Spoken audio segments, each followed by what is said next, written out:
Hello प्यारे बच्चों इस वीडियो में हम आपकी क्लास 9 साइंस का जो 12वां चैप्टर है साउंड ध्वनि उसके न्यूमेरिकल क्वेश्चंस करेंगे। Question answer. फर्स्ट क्वेश्चन है ध्वनि क्या है और इसे कैसे उत्पन्न किया जाता है, ये कैसे उत्पन्न होती है। तो देखो जो ध्वनि है ये एक प्रकार की ऊर्जा है, जैसे प्रकाश ऊर्जा है ना, वैसे ही ध्वनि भी क्या है, साउंड भी एक फॉर्म ऑफ एनर्जी है।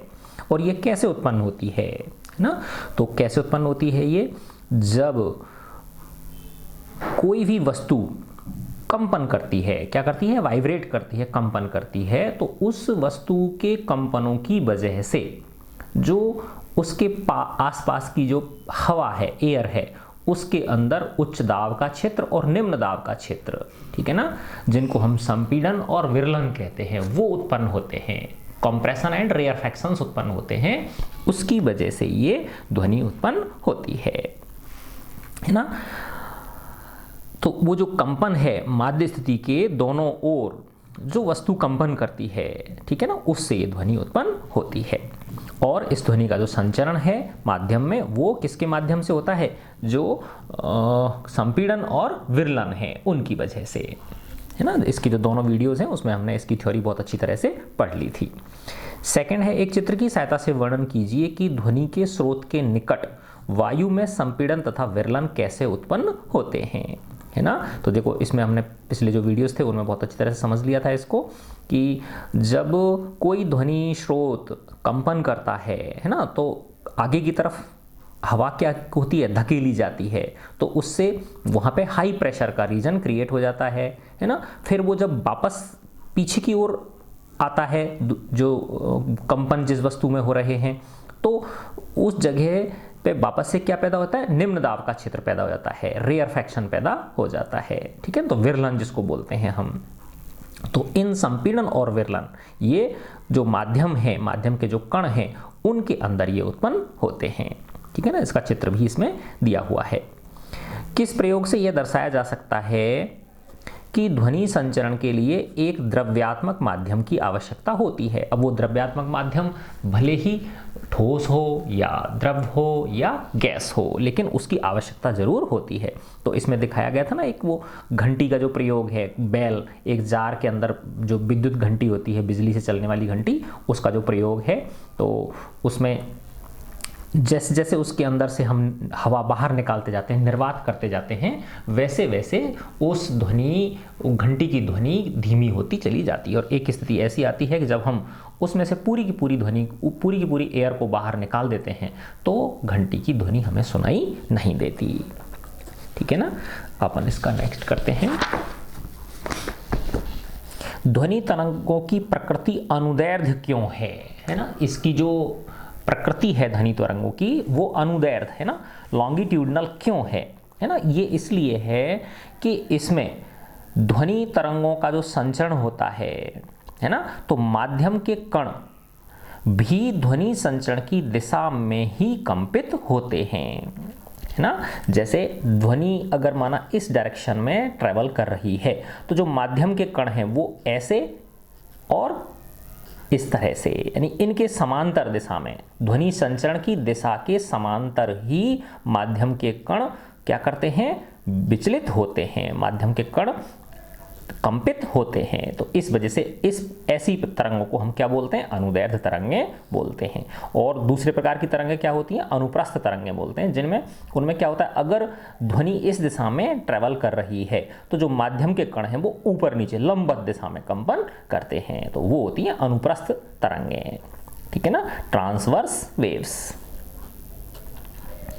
फिफ्थ क्वेश्चन है, ध्वनि का कौन सा अभिलक्षण किसी अन्य अंधेरे कमरे में बैठे आपके मित्र की आवाज़ पहचानने में आपकी सहायता करता है ना। जैसे कई बार देखा होगा आपने, आपका फ्रेंड है ना, और दूसरे कमरे में बैठा हुआ है, लेकिन आप सिर्फ आवाज़ से ही पहचान जाते हो कि ये मेरे मित्र की आवाज़ है।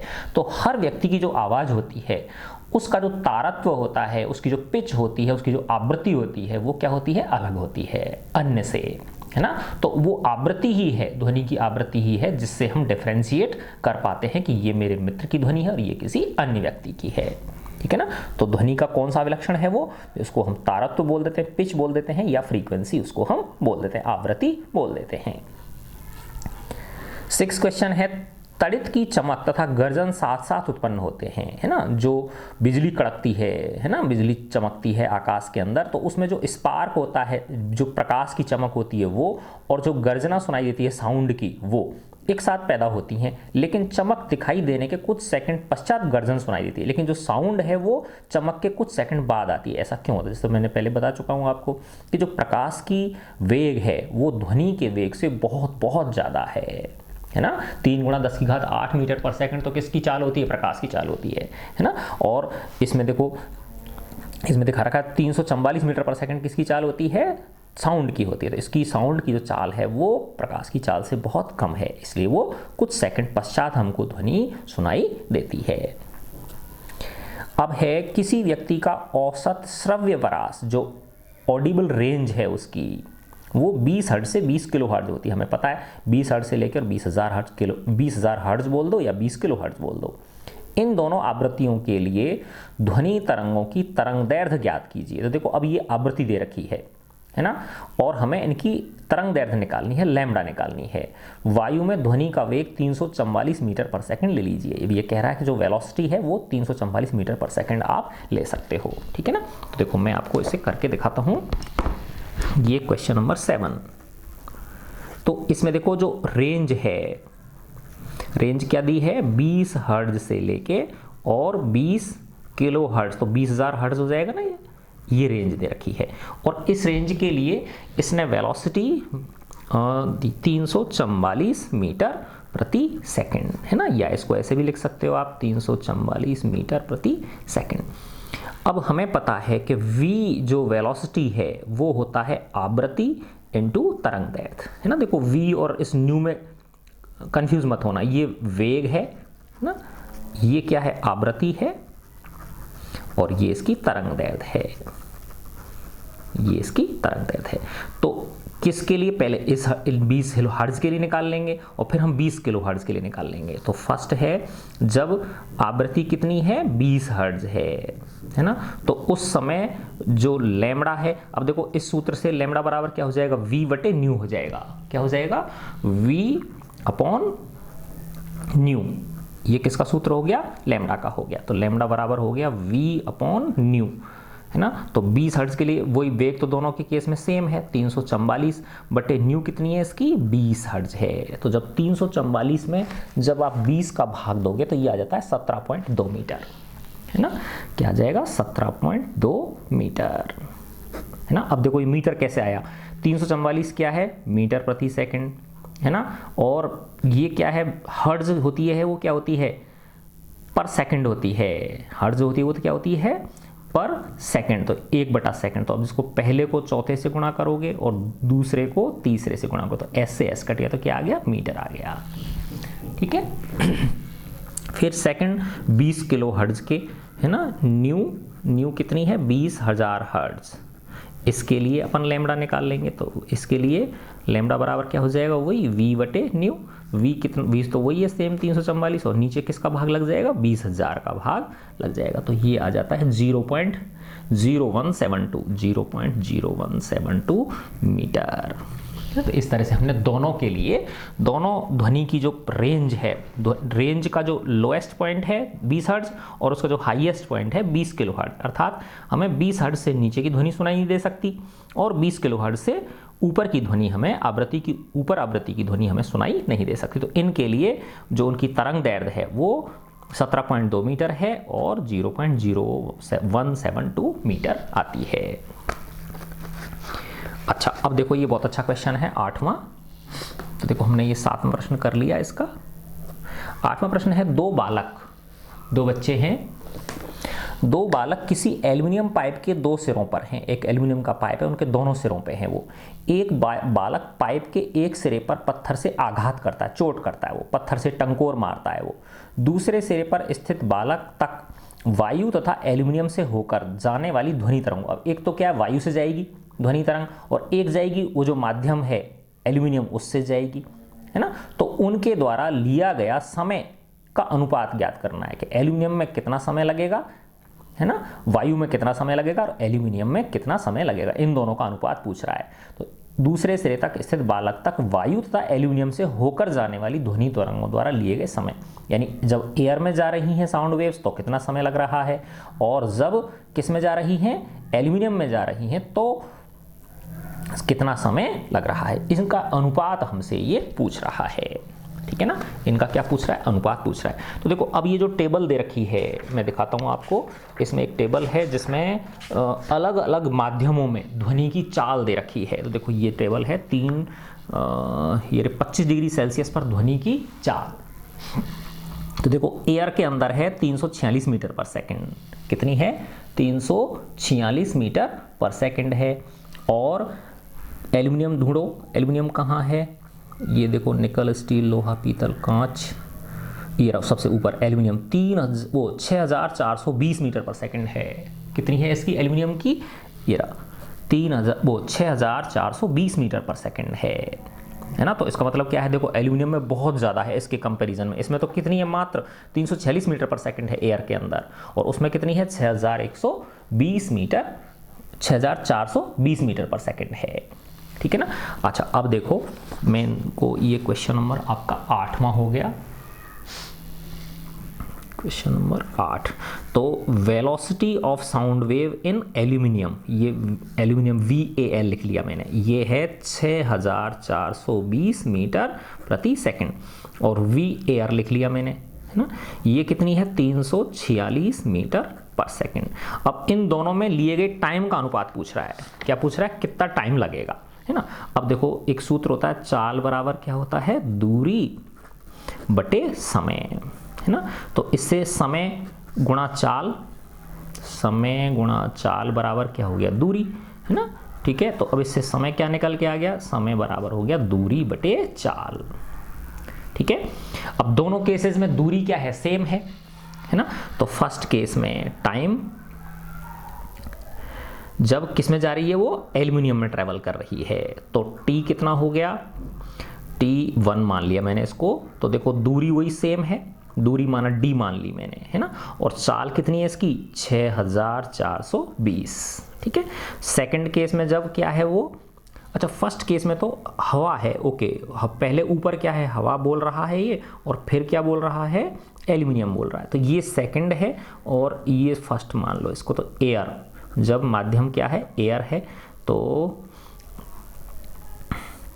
ये T2 हो गया और ये T1 हो गया। तो T1 वो D है, दूरी तो सेम है दोनों केसेस में, और इसमें चाल कितनी है 346, ठीक है। तो ये अब हमें क्या पूछ रहा है, इनका अनुपात पूछ रहा है। तो T1/T2 पूछ रहा है आपके। तो T1 कितना, D बटे 346 बटे कितना है, D बटे 6420। तो जब आप गुणा करोगे इसको, तो पहले को चौथे से, दूसरे को तीसरे से, तो D से D तो कट जाएगा, तो ऊपर तो आ जाएगा 6420 और नीचे आ जाएगा 346। तो जब इसको आप सॉल्व करोगे, इसमें भाग दोगे इसका, है ना, तो T1/T2 जो अनुपात है वो आपका 18.55 आ जाता है। कितना आ जाता है, 18.55, है ना, T1/T2। इसका मतलब क्या हुआ कि हवा में जब वो साउंड वेव ट्रेवल कर रही हैं, उस समय एल्यूमिनियम में ट्रेवल करने वाली वेग की तुलना में 18.55 गुना ज़्यादा समय लगेगा, है ना। इसका मतलब क्या हो गया, एल्यूमिनियम में कम समय लगेगा और हवा में 18.55 गुना ज़्यादा समय लगेगा इसमें, ठीक है। तो इस तरह से हम इसका, ये बहुत अच्छा प्रश्न था 8वां। सिंपल रेशो पूछा आपसे, अनुपात पूछा इसका।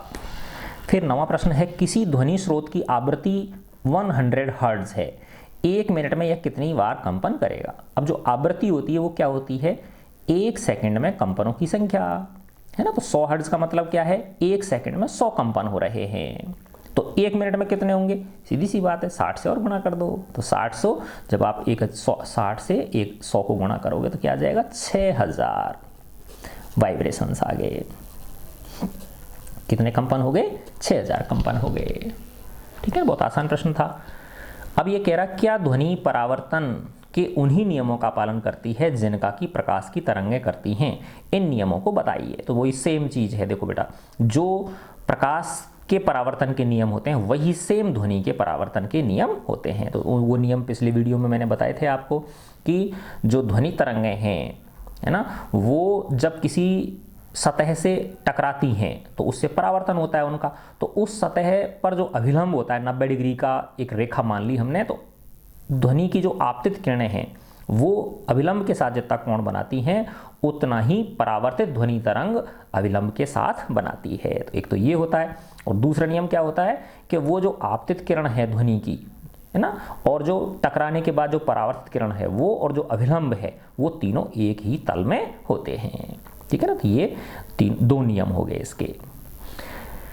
फिर है 11वां प्रश्न है, क्या एक स्रोत किसी परावर्तक सतह के सामने रखने पर, ध्वनि का एक स्रोत किसी परावर्तक सतह के सामने रखने पर उसके द्वारा प्रदत्त ध्वनि तरंग की प्रतिध्वनि सुनाई देती है? अब ये पता है हमको, ठीक है, परावर्तक सतह होती है तो उससे परावर्तित होकर हमको उसकी इको सुनाई देती है, एको। यदि स्रोत तथा परावर्तक सतह की दूरी स्थिर रहे, है ना, स्रोत और परावर्तक सतह की दूरी क्या रहे, फिक्स रहे, तो किस दिन प्रतिध्वनि अधिक शीघ्र सुनाई देगी? यानी कब हमको जल्दी सुनेगी इको, जल्दी कब सुनाई देगी? जिस दिन तापमान अधिक हो, जिस दिन तापमान कम हो। तो ये दोनों चीज़ों में से बताना है। तो देखो हमने पढ़ा था बच्चों इसमें कि ध्वनि की जो चाल है या जो ध्वनि का वेग है वो टेम्परेचर पे भी डिपेंड करता है, क्योंकि जब ज़्यादा टेम्परेचर होता है तो माध्यम के कण उत्तेजित अवस्था में रहते हैं, है ना, तो ऑलरेडी वो कंपायमान रहते हैं, तो इसलिए ध्वनि की तरंग ज़्यादा सहजता से ट्रेवल कर सकती है ना, अर्थात तापमान के बढ़ने के साथ साथ ध्वनि तरंग का जो चाल है वो भी बढ़ती जाती है ना। यानी एक तो 0 डिग्री सेल्सियस पे लो और एक 20 डिग्री सेल्सियस पे लो, तो 20 डिग्री सेल्सियस पे या 25 डिग्री सेल्सियस पे ध्वनि का जो चाल है वो 0 डिग्री सेल्सियस की अपेक्षा क्या होती है, ज़्यादा होती है ना। देखो इसमें आपकी बुक में दिखा भी रखा है, मैं दिखाता हूँ आपको कि ताप पे ये कितना डिपेंड करती है। देखो ये रहा, है ना, वायु में ध्वनि की चाल 0 डिग्री सेल्सियस पर 331 मीटर पर सेकंड होती है ना, और 22 डिग्री सेल्सियस पर कितनी हो गई, 344 हो गई, तो बढ़ गई ना, देख लो, है ना। तो तापमान बढ़ने के साथ जो ध्वनि की चाल है वो क्या हो जाती है, बढ़ जाती है, ठीक है ना। तो इसलिए जिस दिन गर्म मौसम है उस दिन हमको प्रतिध्वनि जल्दी सुनाई देगी, कम समय में, क्योंकि चाल ज़्यादा होगी ना उसकी, तो जल्दी जाएगी और जल्दी लौट के वहाँ से आ जाएगी टकरा के उससे, ठीक है ना। तो इस तरह से हम इसकी व्याख्या इस प्रश्न की कर सकते हैं। अब है नेक्स्ट, ध्वनि तरंगों के परावर्तन के व्यावहारिक उपयोग लिखो, है ना। तो ध्वनि तरंगों के परावर्तन के 2 व्यावहारिक उपयोग पूछ रहा है आपसे। तो रिफ्लेक्शन के, है ना, जैसे आपने देखा होगा जो डॉक्टर का वो होता है स्टेथोस्कोप होता है, तो उसमें बार बार ध्वनि तरंगें क्या होती हैं, उस नली के अंदर परावर्तित होती हैं, और हृदय की और फेफड़ों की जो धड़कनें होती हैं वो डॉक्टर के कान तक पहुंच जाती हैं, उनको वो सुन लेते हैं, है ना। दूसरा, जो छत होती है सिनेमा घरों की, ऑडिटोरियम की, वो कर्व्ड होती हैं, है ना। कर्व्ड का मतलब वक्राकार होती हैं, जिससे कि ध्वनि तरंगें छत से टकराकर वापस हर दिशा में श्रोता तक पहुंच सके। इसमें कई सारे उदाहरण आपकी बुक में दे रखे हैं, उनमें से आप कोई 2 लिख सकते हैं। अच्छा, ये बहुत प्यारा प्रश्न है, देखो 13 नंबर क्वेश्चन है। 500 मीटर ऊंची किसी मीनार की चोटी से एक पत्थर मीनार के आधार पर स्थित एक पानी के तालाब में गिराया जाता है ना। तो मीनार के नीचे क्या है, एक तालाब है, वहां उस तालाब में गिरा रहे हैं पत्थर को। पानी में इसकी गिरने की ध्वनि चोटी पर कब सुनाई देगी?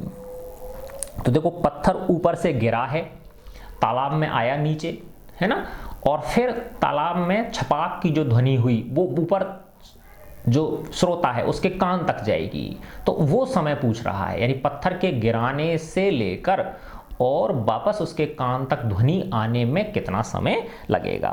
तो इसमें जी कह रहा है 10 मीटर पर सेकंड स्क्वायर ले लो आप, और ध्वनि की चाल को 340 मीटर पर सेकंड ले लो। देखो बहुत अच्छा प्रश्न है ये, मैं इसे करके दिखाता हूँ आपको।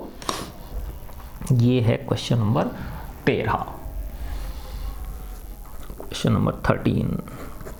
तो देखो ऐसे समझो आप, ये मीनार है और ये तालाब है, ये क्या है, तालाब है इसमें, ठीक है ना, ये पानी है, यहाँ पे गिरा ये। अब इसकी ऊंचाई आपको दे रखी है 500 मीटर। कितनी दे रखी है ऊंचाई इसकी? 500 मीटर ऊंचाई दे रखी है आपको। अब ऊपर से यहाँ से इसको गिराया, ठीक है ना, तो एक तो इसमें जो समय लगा वो, और प्लस साउंड वेव जब ऊपर ट्रेवल करेगी इसकी, है ना, तो उसका वेग देने की कह रहा है 340 मीटर पर सेकंड ले लो उसको, तो इस वेग से जब ये लौट के जाएगी ऊपर तो उसमें कितना समय लगेगा। तो फर्स्ट तो ये है कि ऊपर से नीचे आने में पत्थर, तो ये गुरुत्वाकर्षण के अधीन गिर रहा है, किसके अधीन गिर रहा है, गुरुत्वाकर्षण के अधीन है ना। तो हमें पता है एस बराबर क्या होता है, ut plus half gt square, है ना। अब इसमें प्रारंभिक वेग ऊपर से छोड़ा है हमने तो 0 था, तो ये तो 0 हो गया, 1/2, g का मान 10 और ये t स्क्वायर, और इधर s कितना है 500। तो इसको जब सॉल्व करोगे आप तो ये हो जाएगा 5t स्क्वायर, 5t स्क्वायर बराबर 500, तो t स्क्वायर बराबर आ गया 100, तो t बराबर आ गया 10 सेकंड। तो इसका मतलब क्या हुआ, पत्थर को ऊपर से नीचे आने में तो कितना समय लगा, 10 सेकंड का समय लगेगा। अब जो आवाज है छपाक की वो ऊपर तक जाएगी। अब आवाज की चाल हमको दे रखी है 340 मीटर पर सेकंड, है ना। तो अब समय कितना लगेगा, समय बराबर वही फॉर्मूला दूरी बटे चाल, है ना। तो इस समय को देखो, इसको t1 मान लो और इसको t2 मान लो, तो समय बराबर क्या होता है, दूरी बटे चाल। तो दूरी कितनी है, वही 500 मीटर, और चाल कितनी की लेने की कह रहा है, 340 लेने की कह रहा है। तो जब 500 में आप 340 का जब आप भाग दोगे, है ना, तो 500 में आपने किसने का भाग दिया, 340 का भाग दिया, तो ये 1.46 या कुछ ऐसा आता है ना, 1.46 देख लेना, एग्जैक्ट भाग देके देख लेना आप, तो ये इतने सेकंड्स है ना। तो दोनों को जोड़ दोगे आप तो ये t1 प्लस t2 इतना समय लगेगा, तो 10 ये हो गए और 1.46 ये हो गए, तो कितना आ गया टोटल, 11.46 सेकंड्स आ जाता है ये, ठीक है ना। तो ये आपका कौन सा प्रश्न है, 13वां प्रश्न है अध्याय 12 का। तो 11.47, 1.47 आता है, ये कितना आता है 1.47 सेकंड्स। तो जब इन दोनों को जोड़ दोगे 10 सेकंड्स प्लस 1.47 सेकंड्स, तो कितना आ गया 11.47 सेकंड्स, इतना समय उसको लगेगा, ठीक है। तो अच्छा प्रश्न था ना, देख लो ये, वेरी गुड। अब हम अगला प्रश्न करते हैं। एक ध्वनि तरंग 339 मीटर पर सेकंड की चाल से चलती है। यदि इसकी तरंग दैर्घ्य 1.5 सेंटीमीटर, देखो ये तो वेलोसिटी दे रखी है इसकी 339 मीटर पर सेकंड, और ये इसकी लैम्डा दे रखी है, वेवलेंथ दे रखी है 1.5 सेंटीमीटर। अब देखो ये चाल मीटर पर सेकंड में है, तो ये तरंग दैर्घ्य को भी हम किस में कन्वर्ट करेंगे, मीटर में कन्वर्ट करेंगे। तो 1.5 सेंटीमीटर को मीटर में कैसे बदलेंगे, 100 का भाग दे देंगे इसमें, है ना। तो तरंग की आवृत्ति कितनी होगी, क्या ये श्रव्य होगी, हाँ ये प्रश्न और है इसमें, क्या ये ऑडिबल होगी, है ना, क्या हम इसको सुन पाएंगे। तो सुन पाएंगे, कब सुन पाते हैं बताओ, जो हमारी रेंज होती है ना, वो रेंज क्या होती है 20 हर्ट्ज से लेके 20,000 हर्ट्ज के बीच में। सिंपल सी बात है, बस इसको कैलकुलेट कर लेंगे हम, है ना। तो कैलकुलेट कैसे करेंगे, देखो ये क्या दे रखी है हमको, वेग दे रखा है, वेग कितना है 339। चलो इसमें करके दिखा देता हूं मैं आपको। ये क्वेश्चन नंबर है आपका 14, क्वेश्चन नंबर 14। तो देखो वेलोसिटी कितनी दे रखी है 339 मीटर पर सेकंड, और इसकी वेवलेंथ लैम्डा कह रहा है ये 1.5 सेंटीमीटर, तो 1.5 बटे कितना हो गया 100। अब ये क्या बन गई, मीटर बन गई, क्या बन गई, ये मीटर बन गई, ठीक है ना। अब हमें पता है v इक्वल टू क्या होता है, न्यू लैम्डा। अब ये आवृत्ति पूछ रहा है न्यू, तो न्यू बराबर क्या हो जाएगा, v में लैम्डा का भाग लग जाएगा, तो न्यू बराबर क्या हो गया v बटे लैम्डा। तो वेग कितना है 339, लैम्डा कितना है 1.5 बटे 100, तो 100 कहाँ चला जाएगा, ऊपर चला जाएगा। तो जब आप इसमें इसका भाग दोगे, ठीक है ना, तो ये आ जाती है 22,600। जब इसका भाग दोगे तो कितना आ जाएगा 22,600 हर्ट्ज आ जाती है, हर्ट्ज इसकी आवृत्ति का मात्रक है। लेकिन अब ये 20,000 से ज़्यादा होगी कि नहीं होगी, तो ये हमारी रेंज से बाहर है, तो ये इस आवृत्ति की ध्वनि तरंग को हम सुन नहीं पाएंगे, इसको हम सुन नहीं पाएंगे, ठीक है। अच्छा, अब आगे का प्रश्न देखें हम। अगला है, तो ये देखो 14 नंबर क्वेश्चन कर लिया हमने। 15, अनुरणन क्या है, इसे कैसे कम किया जा सकता है। तो अनुरणन को क्या बोलते हैं, रिवर्बरेशन, है ना। तो रिवर्बरेशन क्या, जैसे कोई बड़ा हॉल होता है ना, उसके अंदर ध्वनि बार बार, है ना, दीवारों से टकरा के परावर्तित होके श्रोता के कान तक पहुंचती है है ना, और फिर तब तक बनी रहती है जब तक कि वो क्या नहीं हो जाए, खत्म नहीं हो जाए, तो बार बार उसकी हमको प्रतिध्वनि सुनाई देती है, ठीक है ना। तो इसको हम अनुरणन बोलते हैं। इसे कम कैसे कर सकते हैं, है ना, कि जो दीवार हैं उनके ऊपर क्या लगाओ आप, ध्वनि अवशोषक पदार्थ लगा दो, ठीक है ना, और जो पर्दे लगा दो, उसमें पर्दे भी क्या करेंगे, साउंड को एब्जॉर्ब करेंगे, और जो बैठने की सीटें हैं वो किसकी बनाओ, कपड़े की बनाओ बजाय प्लास्टिक के। तो कपड़े की सीटें क्या होंगी, वो कपड़ा भी क्या करता है, साउंड को एब्जॉर्ब करने का काम करता है। तो ये देखो थ्योरी में हम पहले वीडियो में हम कर चुके हैं इसको। अगला प्रश्न है, ध्वनि की प्रबलता से क्या अभिप्राय है, ठीक है ना, उसकी जो लाउडनेस है ध्वनि की, इससे क्या मतलब है। देखो ऐसा है, आपके कोई मेज पे आपने धीरे से ठप किया और एक आपने जोर से ठप किया, तो क्या है, आवृत्ति तो दोनों केस में सेम होगी, लेकिन जो ऊर्जा सेकंड वाले केस में जो ध्वनि की तरंग निकलेगी उसकी ऊर्जा क्या होगी, ज्यादा होगी, क्योंकि आपने जोर से टकराया है उसको, ठीक है ना। तो प्रबलता का क्या मतलब है कि जिस ध्वनि तरंग में ऊर्जा ज्यादा होती है वो अधिक प्रबल होती है, और जिसमें ऊर्जा कम होती है वो कम प्रबल होती है। यह किन कारकों पर निर्भर करती है, तो मेनली ये जो ध्वनि की प्रबलता है ये किन पर निर्भर करती है, ध्वनि तरंग की ऊर्जा पर निर्भर करती है, ठीक है ना। ये हमने और पढ़ लेना तुम इसके अंदर, है ना। एक क्वेश्चन है, चमगादड़ अपना शिकार पकड़ने के लिए पराध्वनि का उपयोग किस प्रकार करता है, वर्णन कीजिए, है ना। देखो ये अल्ट्रासाउंड जो वेव्स होती हैं वो निकालता है, हाई फ्रीक्वेंसी वेव्स निकालता है चमगादड़, है ना। तो चमगादड़ क्या करता है, जब चलता है ये, है ना, तो ये हाई फ्रीक्वेंसी की जो तरंगें हैं वो छोड़ता है ना। अब वो तरंग उसके रास्ते में, आसमान में उड़ता है चमगादड़, उसके रास्ते में अब माना कोई बिल्डिंग आ गई तो उससे टकराएगी ध्वनि, तो वो अलग तरह की होगी, है ना।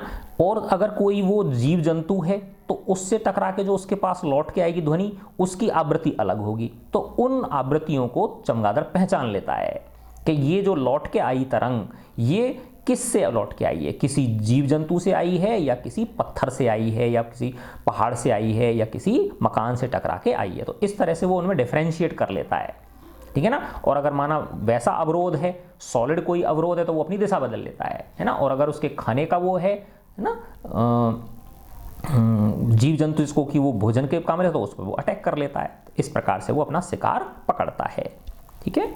फिर अगला प्रश्न है, वस्तुओं को साफ करने के लिए पराध्वनि उपयोग कैसे करते हैं ना। तो देखो जो बहुत कॉम्प्लिकेटेड वो होते हैं, उपकरण होते हैं या मशीनें होती हैं जहाँ पे हाथ डाल के अंदर से पार्ट्स की सफाई करना मुमकिन नहीं होता, तो वहाँ क्या करते हैं, उन पार्ट्स को किस में डाल देते हैं, एक विशेष प्रकार के घोल में डाल देते हैं, है ना, साफ करने वाले सॉल्यूशन में डाल देते हैं, और फिर उसमें पराबैंगनी किरणें डालते हैं। तो उनसे क्या है, वो जो मैल वगैरह होता है ना, जो गंदगी होती है, ठीक है ना, जो कचरा होता है वो उनको साफ कर देता है, वो छूट जाता है एक तरह से, इसे मान लो आप इसको, है ना।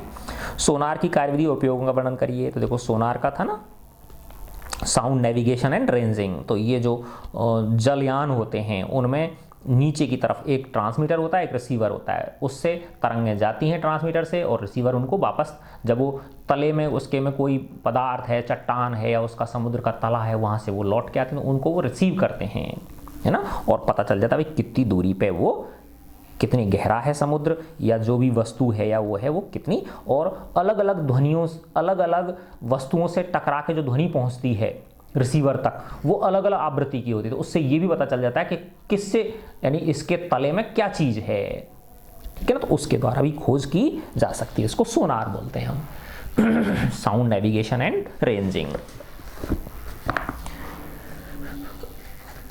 अगला प्रश्न है, एक पनडुब्बी पर लगी एक सोनार युक्ति संकेत भेजती है, सिग्नल भेजती है ये, और उसकी प्रतिध्वनि 5 सेकंड पश्चात ग्रहण करती है। तो भेजी और लौट के आई, इसमें कितना समय लग रहा है, 5 सेकंड का समय लग रहा है।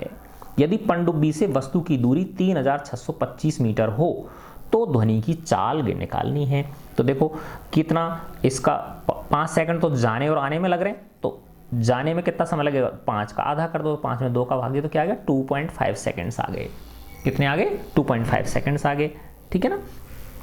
और दूरी इसने दे रखी है 3625, तो अब आप चाल निकाल लो। चाल बराबर क्या होता है, दूरी बटे समय। तो स्पीड कितनी हो जाएगी, 3625 बटे 2.5। तो इसमें भाग दोगे तो ये आ जाएगा 1812.5 मीटर पर सेकेंड। ये इसकी चाल आ गई। तो बहुत सिंपल है।